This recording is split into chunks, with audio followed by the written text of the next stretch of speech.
Hello everyone, it's Leandra here from PaperArtsy and we are live with a new product release for you. It's January 2026 and the first release we've got this week is from Lynne Perrella. So I'm here to tell you all about it. We are actually streaming to 3 different platforms today. So we're streaming to YouTube and also our Facebook page, but this will be shared into the PaperArtsy People Facebook group, which if you're a regular follower of ours, you will know that that's the best place to stay updated with all things PaperArtsy. We are trying to use YouTube a bit more this year and make sure that we get information on there about all our new releases. So let me tell you a bit about what's been going on here. We've got a whole new product system that happens here at PaperArtsy. It's been our system for some time. If you want to buy new products, you need to go to a PaperArtsy stockist, and those stockists will be joining us live in the chat to be able to share their stockist links to their websites or wherever they are in the world. So that's where you want to go if you need to buy something. You can't get it from PaperArtsy, you can't get it from our website. We only sell older products on our website. But it's a reset, it's January, a new year, and from now on, everything that we release will only be available for the next 3 to 6 months from an approved PaperArtsy stockist in your territory. Now, we do have a stockist list. There's 2 places where you can, or the easiest place to find it actually is on the PaperArtsy blog, and there's a special tab on the blog. Ella will be dropping that link in the comments so that you can see the stockist link. So that's usually updated quite regularly, and if your stockist doesn't have what you're looking for in stock, then just flick them an email and ask them to get it in for you, because they're really obliging. They love to know what you want to have. And so that's the main thing. Stockists do try to join our live. I know that it's probably ridiculous o'clock down under, so it might be a little bit early for them. But if you drop back and watch this video again, you'll probably see if, people have on the replay dropped their various links in there so that it's tied to this post. Now we've got, what else have we got? Well, we also released the Alison Bomber Artsy Crafts Retreat on Saturday. It was a strange time for us to go live, so I'm not really sure that our usual people who are used to us going live this time of the day and week will have noticed that. But again, that video is on our YouTube, it's on Alison's YouTube, and it's also in PaperArtsy People pinned to the featured posts. If you want to watch that, there are still places available. We had a bit of a tech problem our end, and it meant that people in the US were really struggling to be able to get through our checkout. So we think we've resolved that now, but if you are still keen to come and you're having difficulties going through the checkout, then you can just contact us direct, artsycrafts@paperartsy.com, and we'll help you. So I'd like, if you go and watch that video with Alison, it tells you everything you need to know. Okay, I think that we're going to get started on this release. I'm going to flip the camera. Let me see if I can do this smoothly for you. Not too bad. Okay, so we've got a lovely Lynne Perrella release, like I said, and these are the 3 new stamp sets. Now we've also got a little bit of a surprise for you. And the surprise is that there are also, and this is a very late edition, all the retailers are going to be not very happy with me, but we've got 3 stencils as a surprise offering that go with this release as well. So I've got them here, so I'll show you those in a minute. But just be aware that the retailers who have got these stamps in stock have not been able to pre-order the stencils due to a glitch our end. So it will take a couple of weeks for those to filter through to retailers, but most of the stockists on our list order from us very frequently, so don't worry, they will add them to the next order. And if you want them, like I said, send an email through to your retailer and they will make sure they have them for you. Right, so we've got 3 stamp sets here, and if you go to the blog, which I would encourage you to do, there is a fabulous write-up from Lynne Perrella explaining her inspiration for this post. She always writes beautifully. Many of you will know that she writes for Stampington Publications regularly, And so she has a wonderful way of expressing herself and what has inspired her. And from this release, I'm sure you'll be able to see that there is a Charles Rennie Mackintosh inspiration, a Scottish designer who is this style of rose is very typical of him, but in true to Lynne's style, she's made it her own, and she has used her lovely, beautiful collage style way of creating stamps.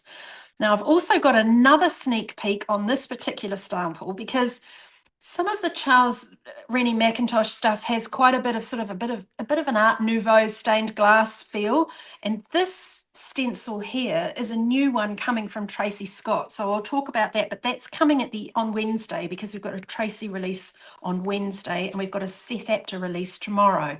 So this is a sneak preview of one of Tracy's stencils coming. Our stamps, as you know, they're red rubber. Now these ones have already been well used by me, and so, but you can see deeply etched red rubber, and they come on cling foam so that they cling to the index sheet, which is laminated on the reverse, and we always send these to you in a bag. I just I snip the top off the bag and then I use the bag as an envelope for my stamps. But I know lots of you have got much more sophisticated storage solutions than I do. But so those are our stamps, red rubber. It's typical of Lynne to have 3 stamps on a plate. She loves faces, and she always adds extra little bit of her own handwriting and other elements and some scribbling and lots of extra little things. Like I've spoken to you before about how it's quite common for her to put these numbers on the cheeks of her girls. So they're just beautiful, beautiful stamps. Now, I have an obsession about faces myself, which I think is one of the reasons why I've always been so drawn to Lynne Perrella as a designer. I must have been following her for 30 years or so, and I'm just still really super chuffed that she's designing for us. So this is one of the samples. I think actually this is one of my favorite samples that I made.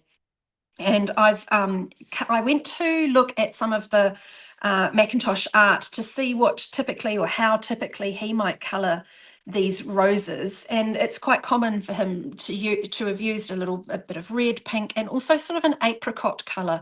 So I use that to guide my colour palette in this whole release, but also some cobalt blue creeps in there, and these lovely sort of plummy purples are quite commonly used as well.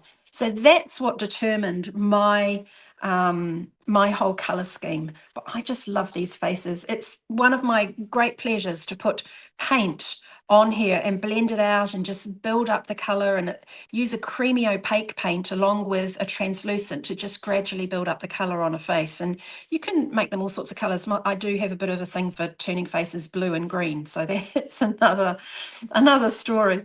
I've used a vintage piece of paper here to create a dress because obviously, as you can see, the stamp is only this long. It's not that length. And so I just used some vintage paper, and it was fortuitous that the paper has got taille unique, which means, bespoke size. Taille in French means size. So it's a unique bespoke. This was a receipt from, I think it was some kind of fabric manufacturer or something like that. And so that just turned out to be pretty cool that ended up exactly in that position, because it is a unique bespoke dress that she got made by me. So, and there's a little bit of a wooden embellishment here, which I just added a bit of color to. So that's that first sample for LPC 079. And then my next one is this one here. So again, you can see that this is the long stamp here. Now, when you look closely at the stamp, it's actually, there are sort of 3 sections to it. So you could quite easily use that top section independently, and the same down the bottom here. You could easily just ink up some of it. And that's one of the things I quite like using VersaFine clear ink, and it's very easy to ink it up, but just use a wipe to wipe off the excess ink from the places that you don't want to have inked up. So, but on this case, I used the entire stamp and layered that up. I did emboss everything. When you use VersaFine clear, it's quite a slow drying ink, and so I did emboss everything, but I just sort of love how it gives it another notch up on elegance really when you add a bit of shininess, doesn't it? A little bit of glam. And around the edge here, I used this section of the stamp. Can you see the swirls and the scribbles? I used that section repeatedly going around the edge of the sample, which created a nice little border on the background. So quite often it is fun to use Lynne's stamps in different ways so that you can create borders and frames or just use one part of the stamp. So that's LPC 079. Beautiful set of stamps. The next one, LPC 080. One of the first things that attracted me to Lynne was she had quite a lot of, she had her own stamp company back in the day called AC Juicy, and she did have a lot of Japanese inspired stamps. I used to be a Japanese language teacher, so I've always been interested in Japanese cultural things, and I just loved the stamps that she had created, and this very much reminds me of that era, some of those stamps that she had back then. So these three girls, we've decided they're all best mates and they in a row. And I've done a much larger sample. This is actually an A4 sheet. My camera's just not going to quite fit all of that in for you, but you can sort of, if I come in closer, you'll be able to see the idea. So what I did was just started with a piece of smoothie card and I hand drew the frames on here. And then I put some infusions on each square. So back to my colour scheme that I was working with. And so I chose in the navy and a bit of raspberry, a little bit of scarlet, and then liberally activated them with water. Now, in hindsight, had I known, and I should have known this anyway, that I was going to plonk a face in the middle of every single square, I probably would have put the infusions a bit more into, you know, different parts of the square rather than bang smack in the middle. So I did have three girls who had quite dark navy faces. This was one of them, and this one down here, and this one here. So I ended up having to re-stamp and cut out and paper piece over a new face, because otherwise you just would not have seen any of the detail of the face. But that's half the fun of it, right? Just finding things out as you go along. So I also brought in some of the apricot colours. I was using exactly the same colours for colouring in the flowers, a little bit of butternut, a little bit of Tracy Scott's flamingo, cherry red, and I just kept building up the layers a little bit. I wasn't too particular or fussy. It is quite nice to have little bits of white space left in there. And I tried to follow that through with all of the different faces as well. So that was quite fun. I really enjoyed doing this particular project. And the crazy thing was that there are 9 stamps across these 3 plates. So it worked out 9 face stamps. So it worked out perfectly that I could fit all the face images on this sheet of card. So from this particular stamp set, LPC 080, the 3 stamps off that stamp set is all the girls that are facing this direction. There's that one, and then there's this one here, and there's also that one down there. Now you might recognize her. She's from the first stamp set that I showed you, LPC 079. And also this one is also from 079, and so is this one down here. So it's quite fun, isn't it? Being able to do something like that, a bit of a bigger project for sure. Right, so that's that one. And the last stamp set is LPC 081. And it's quite common for Lynne to have quite a large stamp set, stamp design that takes up the full height of the plate. So you can see it's a bit of a monster, but I also absolutely love this Rose is a Rose. I love the font. Lynne was telling me that she stylized, wrote this in her own hand. Obviously there is a sort of a Art Deco Rennie Mackintosh style font, and so she sort of repurposed it because she does use a lot of her own handwriting when she's creating her stamps. So I just love how that turned out. And then here, this one with a lovely bunch of roses on top of her hat, and she's got a beautiful headscarf on as well. So let's just take a look. I made this one here. So really full on into the blues and the purples. I was using Southern Skies and Purple Majesty are the two core colours of paint, fresco paint in the background. But when the two blend together, you get a much more purpley Southern Skies. And then I quite enjoyed using this stamp to create some black areas on here. And those black areas just sort of give something to ground the top piece onto. It just sort of adds in the background a little bit of grounding to the collage. And look at that lovely postcard stamp image down, little postmark. Well, it's probably an old stamp actually down the bottom there, which is from the center here. So I was just randomly inking up bits and just pressing them on and seeing how it turned out. So that's how that came about. And then in the background, the roses in the background, of course, once again, are from that stamp there. So I just stamped that in Chantilly paint, the Tracy Scott's neutral white paint, and stamped that all around here to create a bit of lift in the background. So that's my first sample. And then the second sample for this set is this one. It's got the roses of rose featured all across in the background.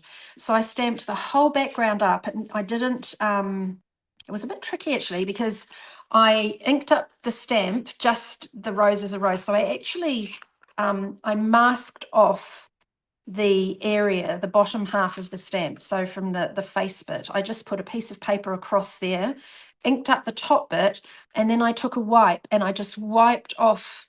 I didn't actually, no, you can still see the line, but something else later on I did that where I wiped off the edge of the frame so that there wasn't a frame on there. But you can see here, I've just then repeat stamped it in a coloured ink all the way across in that background over and over and over. So that worked out quite nice as a background. And then here again is that stencil that I mentioned to you of Tracy's. It might be a good time to show that to you now. There's a little sneak peek of what she's got coming. So for this stencil, what I did was I used the inky technique that I used for the last release of Lynne Perrella's stamps. And so I liberally applied infusions over the stencil, laid the stencil onto a paper towel, and then pressed this onto the wet infusions. Now this was about the fifth impression, and obviously my stencil started sinking down into the paper towel, and so it picked up the texture in the background there of the paper towel, which I actually really like. But here was one of the, so you can see that was an earlier print and it's absolutely clean, no background. But I guess just as my paper towel got soggier and soggier, I probably took about 7 or 8 of these prints and I kept playing around a little bit with the colouring, with the colours that I had on there. But you can see that the colours all ended up working out beautifully with the paints and everything as well. So that is what I did for there. And then I cut one out and used that as sort of like a halo behind this particular stamp. Now, she's got some beautiful Art Deco, sort of like, it's like a headdress with the leaves trailing. It's a very ivy looking headdress. But I really like it. I really like that stamp. I really like these big chunky stamps. And once again, you can see there's a definite line there. If you wanted to, you probably could, and I know Michelle McCosh doesn't like us to do it, but you probably could cut the stamp apart. It would be a little bit challenging, but the easiest way is to actually really bend your stamp so that you create a obvious line there and then try and snip through that. I mean, that is a bit tricky, I must admit. Even for me, that would be a little bit of a challenge. It's much easier to just keep it whole, stamp it out, and cut it apart once you've stamped it. That's the much logical and safer route. Okay, so that is the 3 stamps. Now let me show you these lovely stencils that we've got, and I've created some samples with those as well. So first stencil designed by Lynne Perrella is this lovely PS494. Now, I've actually kept my sample. This is my sample but it's deconstructed at the moment so that I can show you the background really well, because I didn't really want to stick this down until I'd showed you the background. So you can see from the stencil, you've got a large circle and two large layers of flowers to go over the top of that. And you've also got a smaller one with two smaller rose designs. There's also this little line of squares, and then you've got some foliage here as well, and that would also fit quite nicely into one of the circles. So there's quite a lot on offer in that stencil. So I just played around, I created a background, and then I just used the solids to just block off my background a little bit. And then I came over the top, and I probably applied the paint, because our paint is translucent when it's the brighter colors like the reds and the oranges. So I did apply a few layers of paint through the stencil just to gradually build it up. And then some of them I embossed. So you can sort of see that how different the color looks on the embossed ones. It really makes them pop. And you get that nice texture, because of course I wasn't using a fine detail embossing powder. I was using a chunky embossing powder, and so it did leave a bit of texture, but I was quite happy with that. Quite like that texture that you get from it. So yeah, so that was it, pretty simple. And then at the end I also used the outline of the stencil as a template, and then just took a pigment pen and really accentuated the detail of that design with the pigment pen. And I like how these little squares gave a bit of structure to that background as well. So that is that stencil, PS494. Like I say, you'll just have to have a bit of patience waiting for that to come back into retailers, because they will need to add to their orders if they're already in the system, or they'll need to reorder.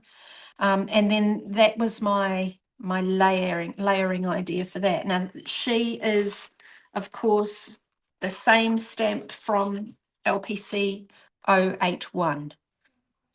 Yep, what's my question? Did you emboss on the paint? Yes, I did.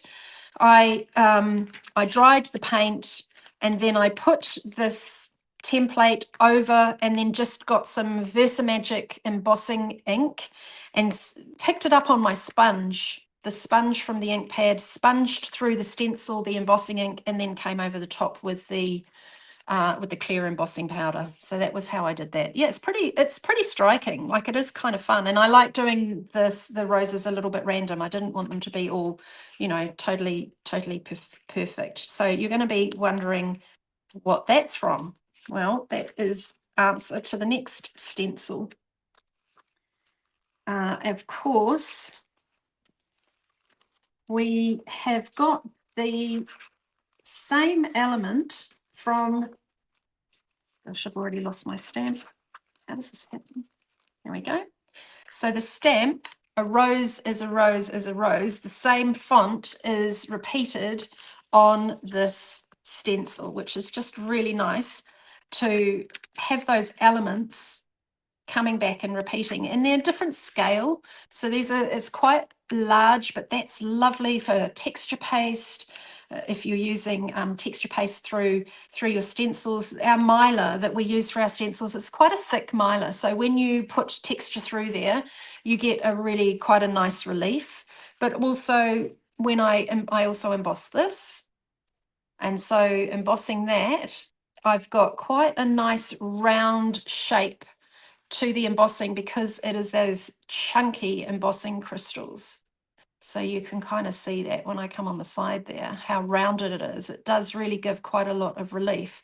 Now, the color of paint that I used on here, I started out with red lipstick and a bit of the blue color as well, I think, and it must have been the lovely Southern Skies blue, and the two together ended up creating this really nice plum color. And I did come over the top of that with a little bit of black, just to make it pop a little bit more. But of course, when you add that embossing powder, Pazam, it just really does pop. So that's how I did that. But that's just black paint over the top, and you can see it is so much flatter when it's not got the embossing powder on it. but a very cool and a very useful stencil.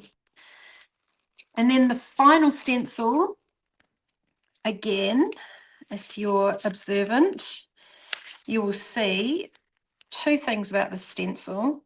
So this is a larger version of this design here. So inside there, the rose is a rose frame. We have got a large version here as a stencil. And then this pattern here is from this part of the stamp down here. So by having those repeat elements, it just allows you to easily build your layers and have your focal images on top of something that resonates. So I think that's pretty cool. Now let me show you. Again, I haven't stuck these down yet because I wanted to show you how it all turned out. So let me I should leave the stencil there so you can see. So this is just gorgeous. How cool is that? So it's a really nice. I started with the same sort of background that I'd used in previously, but as I was saying to you, all of these paints, when you're using cherry red and I was using Firebird, the Tracy Scott Beautiful Orange. I did use one of her lighter colors. I think I did use a bit of butternut and a bit of the pink flamingo, which those two are both opaque. But the Firebird and the Cherry Red are not. And so that's why you can still see lines from that blue shape underneath here. You can see them coming through. And I quite like that. I think that's pretty cool that you can see the layers through that, because it just adds another depth to the color. And that's what I love about translucent paints. The more transparent paints do allow you to build colors, and by not eliminating everything, you get much more depth and interest when you're working with your paints. The opaques are beautiful underneath as grounding layers. Now I did make a little toppery thing to go on top of that, and so that is one of the sisters from here. So that's LPC 080. That's that sister. So I just couldn't bear to stick it down without showing you the actual stencil design in the background. And again, she was embossed, and then the roses were also just coloured in the same colours so that it all sort of ties in. And then I've got one more sample to show you, and that is using the top part of the stencil. So I repeated it. I used it once and then I repeated the pattern again. But look at this. So I had a beautiful, once again, I stamped it and I used paint in reds and pinks and oranges.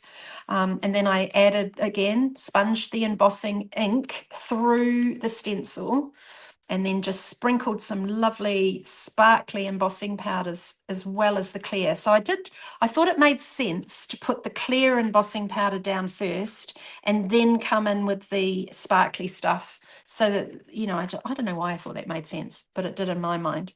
And actually those embossing powders, one of them is by Joe and Joffy, and one of them is by Tracy Scott. So they're nice sparkly colours.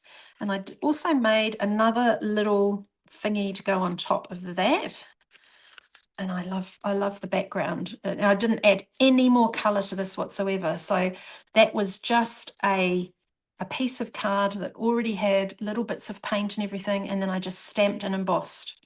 So that's a super simple way to use a Lynne Perrella stamp, is if you've got little bits of color on your card and then you stamp over the top, that's kind of job done. You don't need to do anything else. So there you have it. That is everything for this release. We've got those three lovely stencils and 3 gorgeous stamps. So thank you so much for joining me tonight, and I hope that you will be able to make contact with one of our PaperArtsy retailers so that you can get your hands on these lovely, lovely products. Lynne Perella's designs always are an absolute delight. and she is just fabulous to work with as well. So I'm sure that you will have as much fun as I have playing with these stamps. All of this is over on the blog, so if you want to see anything a little bit more closely, just head on over to the blog and you can see everything there. So that's it for tonight. I will try and flip the camera back. I don't suppose you really need to see me, but whoops, I'm upside down. There we go. So thank you everyone for joining us. We really appreciate it. And don't forget to come back tomorrow night because Seth Apter is back. And oh my goodness, his artwork is astonishing that he has made for this release. And then Tracy, who never fails to disappoint as well, she has some amazing art samples, I'm sure, to show you on Wednesday night. Thanks everybody, and we'll see you again soon. Take care.